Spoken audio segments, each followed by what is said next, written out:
الحمد لله نحمده ونستعينه ونستغفره ونؤمن به ونتوكل عليه ونعوذ بالله من شرور أنفسنا ومن سيئات أعمالنا من يهده الله فلا مضل له ومن يضلله فلا هادي له ونشهد أن لا إله إلا الله وحده لا شريك له ونشهد أن سيدنا ومولانا محمدًا عبده ورسوله أرسله بالحق بشيرا ونذيرا وداعيا إلى الله بإذنه وسراجا منيرا وصلى الله تعالى عليه وعلى آله وصحابه وبارك وسلم تسليما كثيرا أما بعد. عن أبي هريرة رضي الله تعالى عنه أن رسول الله صلى الله عليه وسلم قال: ثلاث منجيات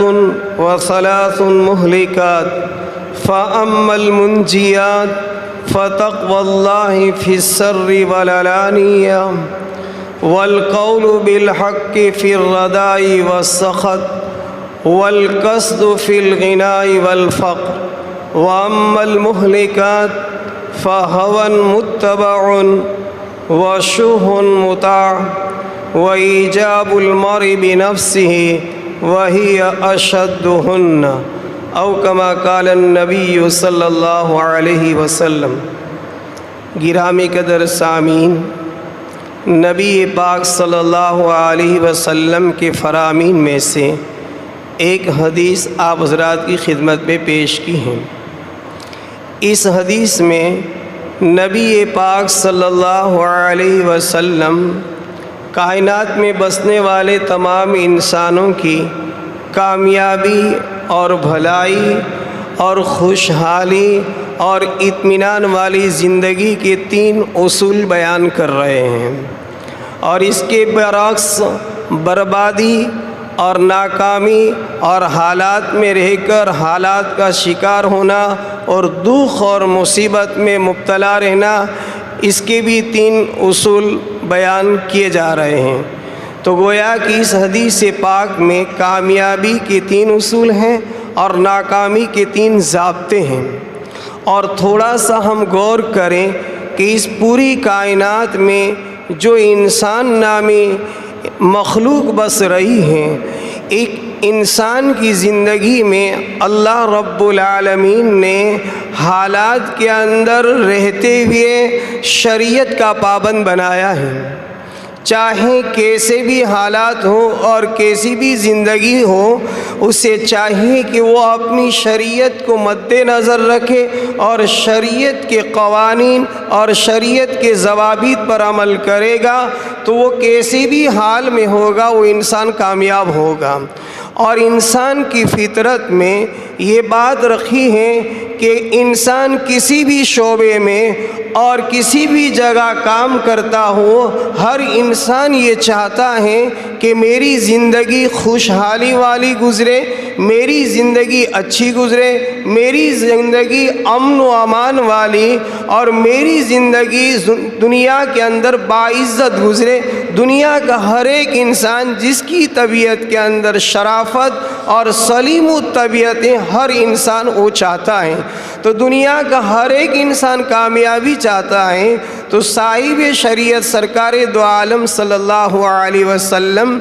جو اس دنیا کے لیے رحمت بن کر تشریف لائے اور اس دنیا کے لیے امن کا، ہدایت کا اور نیکی کا پیغام لے کر آئے، وہ بھی دنیا کے انسانوں کو کامیابی والی زندگی گزارنے کے لیے 3 ضابطے بیان کر رہے ہیں.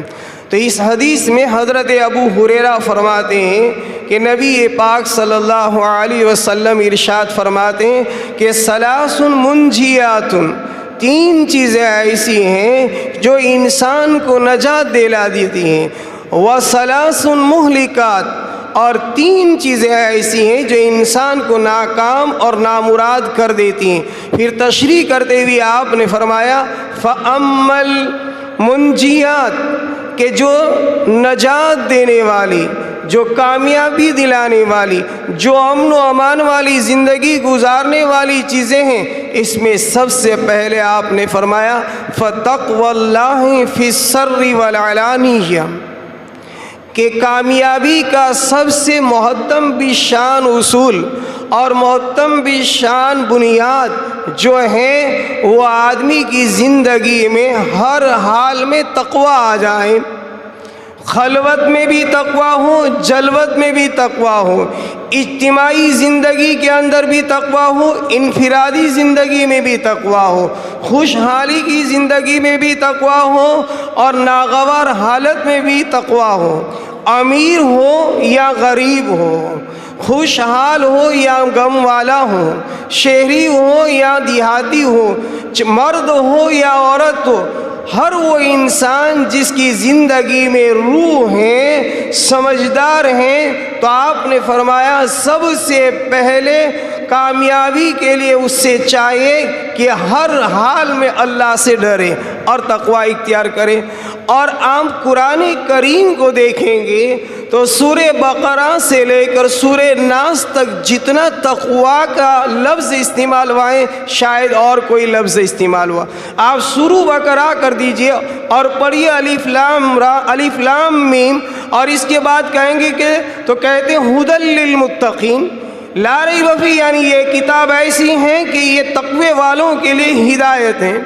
اور جہاں روزے کی فرضیت کی گئی اور وہاں دیکھیں تو روزے کی غرض و غایت اور روزے کا مقصد کیا ہے، تو فرمایا لعلکم تتقون، کہ تم متقی بن جاؤ۔ اور نکاح کے باب میں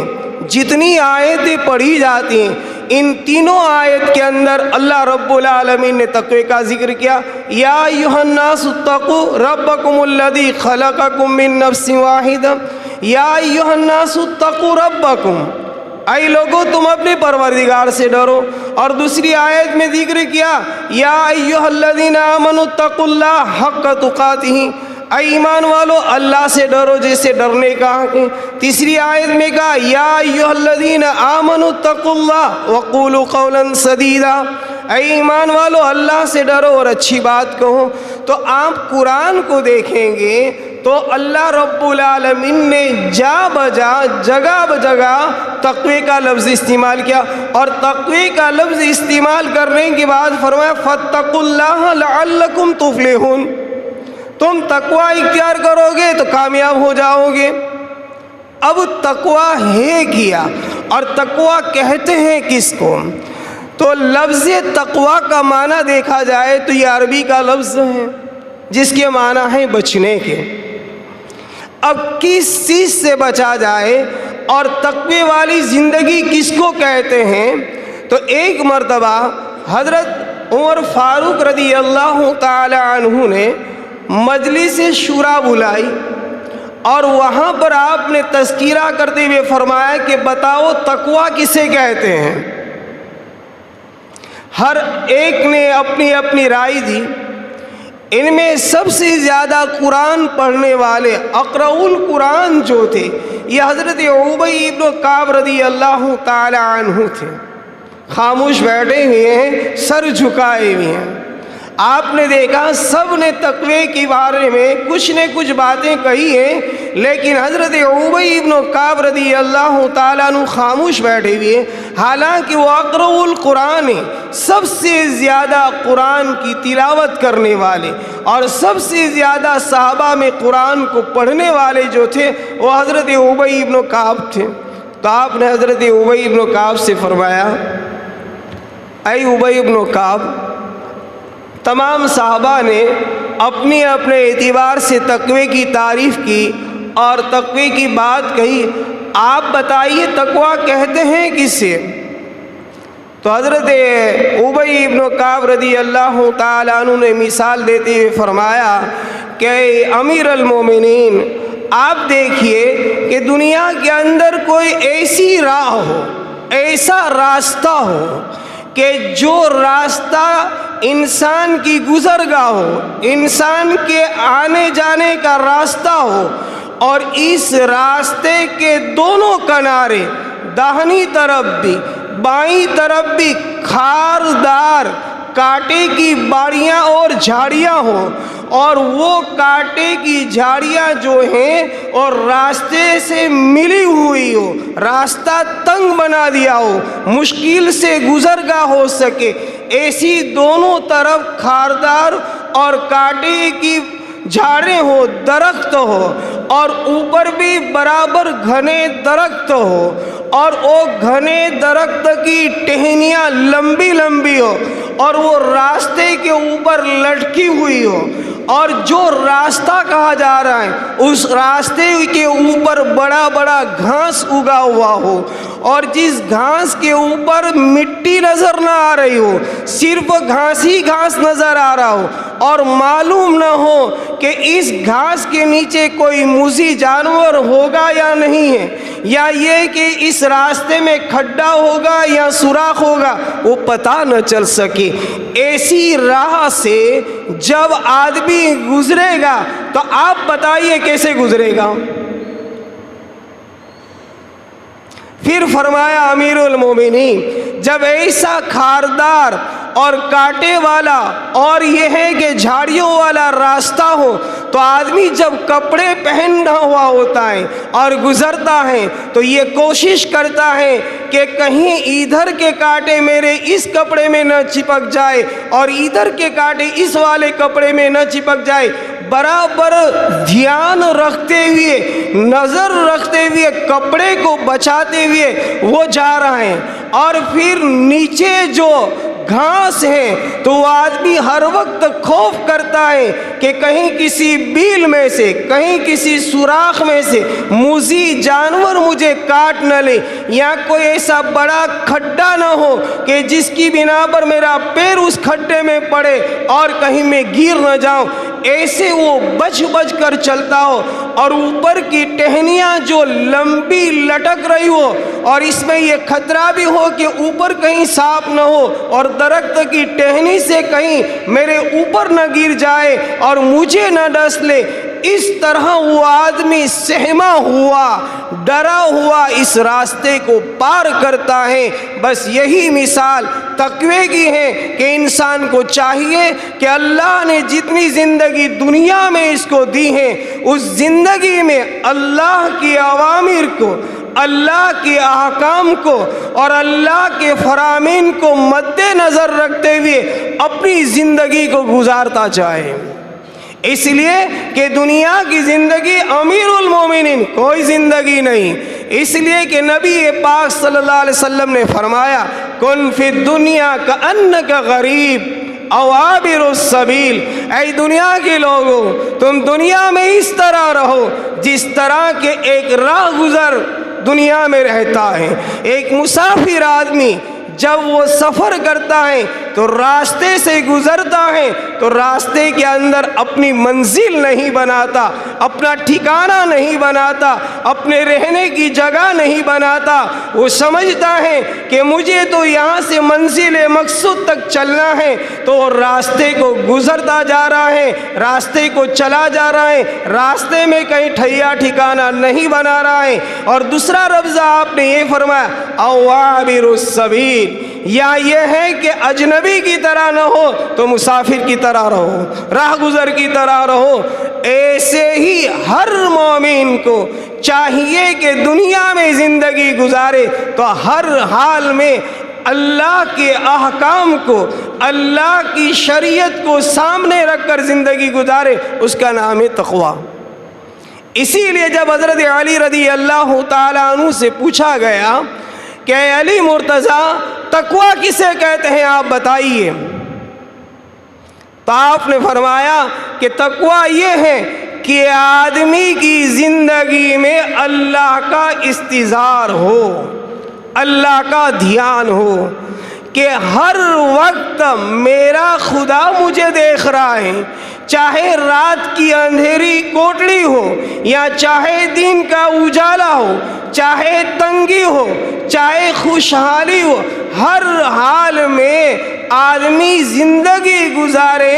تو اللہ کا دھیان ہو۔ اگرچہ جنگل ہو، بیابان جنگل ہے، کوئی دیکھنے والا نہیں ہے، اور اس وقت جنگل میں رہتا ہوا ہو تو بھی چاہیے کہ وہ آدمی تقوی والی زندگی گزارے. جیسے حضرت عبداللہ ابن عمر رضی اللہ تعالی عنہ کے دور کا واقعہ کہ آپ ایک مرتبہ جنگل تشریف لے جا رہے تھے اور بیابان جنگل ہے، انتہائی شدید گرمی ہے، پانی دور دور تک نظر نہیں آ رہا ہے. آپ راہ گزر رہے تھے، راستے میں کچھ دیر کے لیے وقفہ کیا اور سوچا کہ کچھ کھا پی لے اور پھر راہ گزرے. دیکھا کہ ایک اجنبی آدمی ہے، ایک دیہاتی آدمی نظر آیا، وہ اپنی بکریوں کو چرا رہا ہے اور بکریوں کی نگرانی کر رہا ہے اور دیکھ بھال کر رہا ہے. تو حضرت عبداللہ ابن عمر نے اس کو دیکھ کر رحم کھاتے ہوئے فرمایا کہ اے بھائی آ جاؤ، ہم کھانے بیٹھ رہے ہیں، آپ بھی ہمارے ساتھ شریک ہو جاؤ. یہ صحابہ کرام رضوان اللہ تعالی علیہم اجمعین کی سنت تھی. عزیزو، جب کھانے بیٹھتے تھے کوئی اجنبی آدمی دکھائی دیتا تھا، کوئی مسافر دکھائی دیتا تھا تو اپنے دسترخوان پر بلا لیا کرتے تھے. حضرت عبداللہ ابن عمر نے فرمایا کہ بھائی آؤ کھانا کھا لیں. تو اس آدمی نے، اس دیہاتی آدمی نے کہا کہ اے صحابی رسول، میں تو روزے سے ہوں. آپ نے سوچا یہ جنگل ہے اور اتنی شدید گرمی ہے اور یہ جنگل میں بکریوں کو چرا رہا ہے اور اس شدت کی گرمی کے ساتھ یہ روزے سے ہیں، معلوم نہیں کہ روزہ بھی ہے یا نہیں، چلو دیکھیں کہ آیا وہ روزہ ہے یا نہیں ہے. تو فرمایا کہ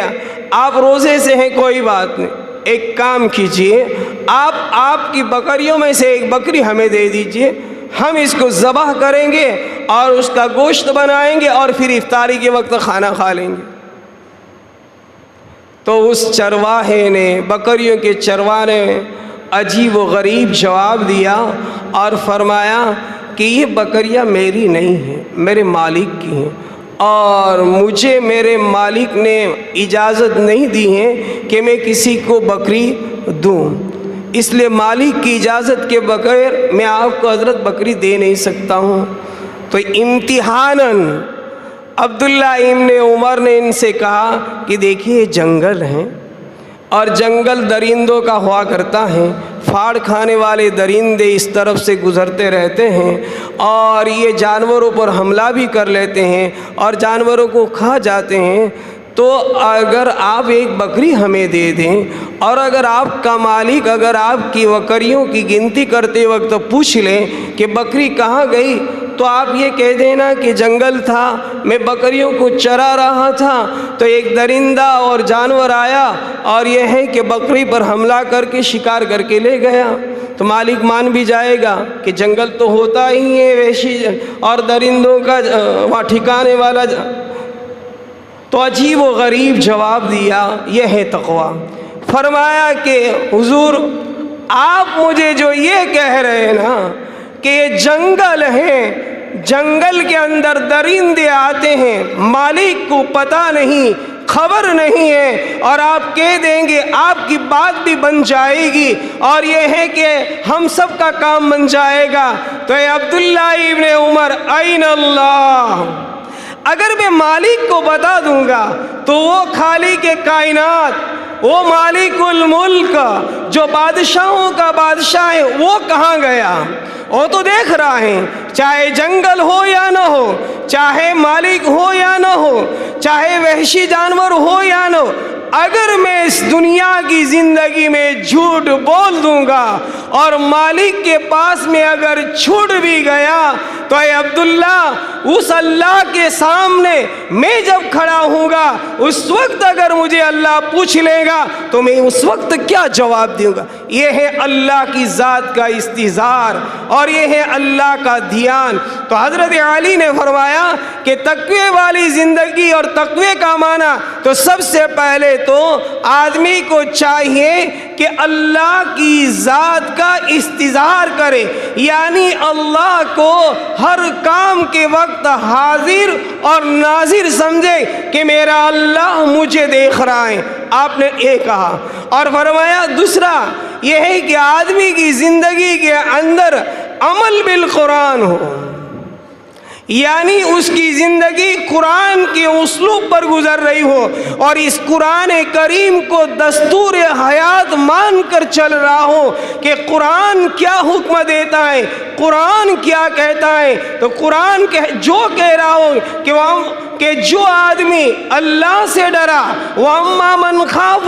مَقَامَ رَبِّهِ وَنَهَى النَّفْسَ عَنِ الْهَوَىٰ فَإِنَّ الْجَنَّةَ هِيَ الْمَأْوَىٰ، کہ جو آدمی اپنے رب کے سامنے کھڑے ہونے سے ڈر گیا اور خواہشات کو چھوڑ دیا، نفس والی باتوں کو چھوڑ دیا اور اللہ سے ڈر گیا، تو سمجھ لو فَإِنَّ الْجَنَّةَ هِيَ الْمَأْوَىٰ، تو ایسے آدمی کا ٹھکانہ جنت ہے۔ تو آدمی کی زندگی ہونی چاہیے یہ ہے کہ قرآن بالعمل ہو۔ اور تیسرا فرمایا کہ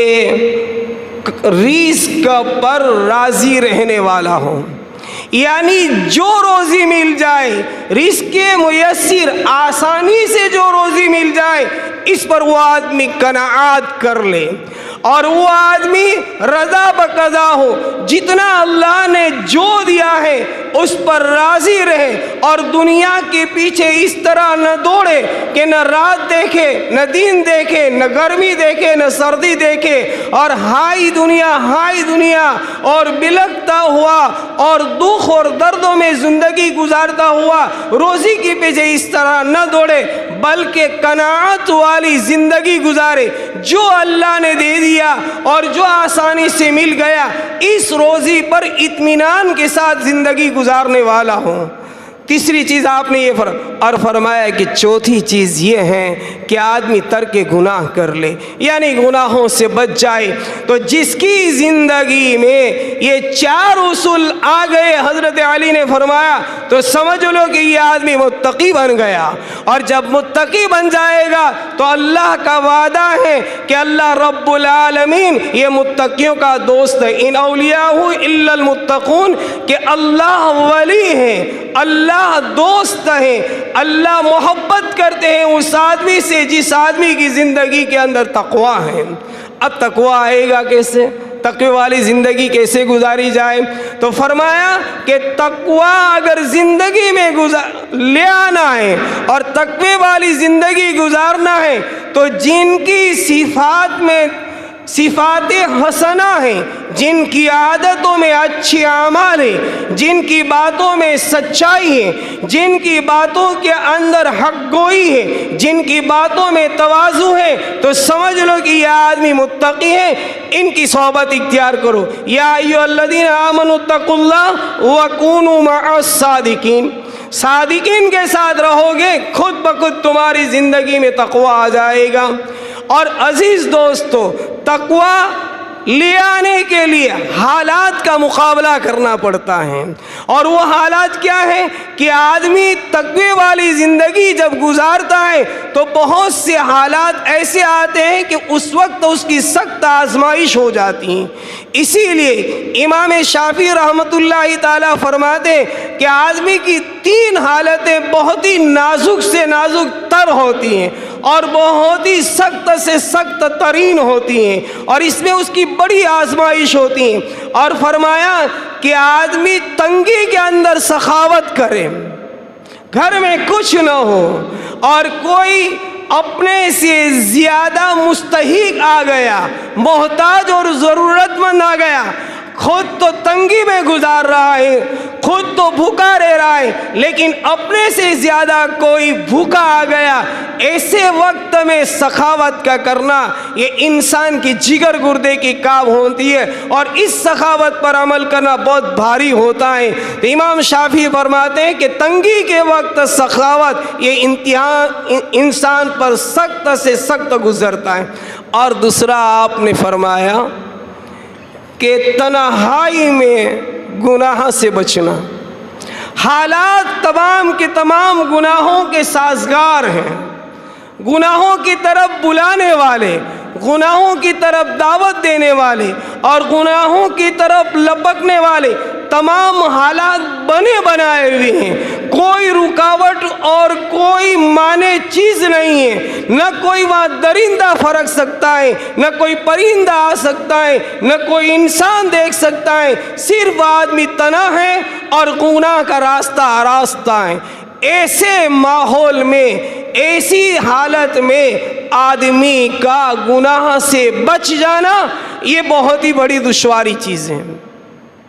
آدمی نہیں بچ سکتا ہے، اس لیے کہ نفس امارہ جو ہوتا ہے اور تو برائی ہی کا ہی حکم دیتا ہے اور بھلائی کی طرف جاتا ہی نہیں ہے۔ تو ایسے حالات میں آدمی کا بچ جانا گناہ سے آپ نے فرمایا کہ یہ بہت ہی مشکل ترین ہے۔ اور عزیزو یاد رکھو، تقوی والی زندگی ہوگی تو اللہ رب العالمین آزمائش میں ڈالیں گے لیکن ضرور کامیاب ہوں گے۔ اور یہ اکابر اور اسلاف کے واقعات موجود ہیں۔ حضرت امام ابن حنبل رحمۃ اللہ تعالی بہت بڑے امام ہیں، فقہ کے 4 اماموں میں سے ایک امام احمد ابن حنبل رحمۃ اللہ تعالی ہیں۔ ان کے زمانے میں قرآن کریم کے بارے میں ایک بہت بڑا فتنہ اٹھا، اور وہ فتنہ یہ اٹھا کہ قرآن کریم اللہ کا کلام ہے یا مخلوق ہے۔ تو اس زمانے کے بغداد میں رہنے والے معتزلہ اس کے قائل تھے کہ قرآن یہ مخلوق ہیں، قرآن مخلوق نہیں ہے، جس کو اللہ نے پیدا کیا ہے وہ تمام فنا ہو جانے والے ہیں، اور قرآن اللہ کی ذات سے نکلی ہوئی چیز ہے، قرآن یہ اللہ کا کلام ہے، مخلوق نہیں ہے۔ دنیا فنا ہو جائے گی، قرآن فنا نہیں ہوگا۔ قرب قیامت قرآن آسمان پر اٹھا لیا جائے گا، قرآن قیامت کا سور پھونکا جائے گا تو فنا نہیں ہوگا۔ تو امام احمد ابن حنبل نے کہا کہ قرآن خلق اللہ نہیں ہے، اللہ کی مخلوق نہیں ہے، بلکہ اللہ کا کلام ہے۔ جب یہ حق بات کہی گئی اور حق بات جب کہی جا رہی تھی تو معتزلہ کا عقیدہ باطل تھا، آپ کو دربار خلافت میں بلایا گیا، اس زمانے کے بادشاہ کے پاس لے جایا گیا اور کہا کہ احمد ابن حنبل آپ کے اعلان کے خلاف اعلان کر رہا ہے، آپ سے بغاوت کر رہا ہے، اور آپ کی بات کی یہ تشہیر نہیں بلکہ اس کے خلاف کر رہا ہے، اور کہہ رہا ہے کہ قرآن مخلوق نہیں ہے، قرآن اللہ کا کلام ہے۔ جب یہ کہا گیا، وقت کے بادشاہ نے آپ کو قید کر دیا اور طرح طرح کی تکالیفیں اور مشقتیں کی گئی، اور یہاں تک کہ آپ نے اپنی موت کو پیارا کیا، لیکن عزیز دوستو زندگی کے اندر اللہ کا خوف اور حق گوئی نہیں چھوڑی۔ جب آپ کا انتقال ہوا، جنازہ نکلا، تو تاریخ کے اندر اس بات کی شہادت موجود ہے کہ اسلامی تاریخ میں اس سے پہلے اتنا بڑا جنازہ کسی کا نہیں نکلا تھا۔ 25 لاکھ لوگوں نے آپ کے جنازے میں شرکت کی تھی۔ یہ تھا حق اور یہ تھا تقوی، اور اس جنازے میں اتنی پبلک کو اور اتنی تعداد کو دیکھ کر صاحب بدایہ نے لکھا ہے کہ 20,000 غیر مسلموں نے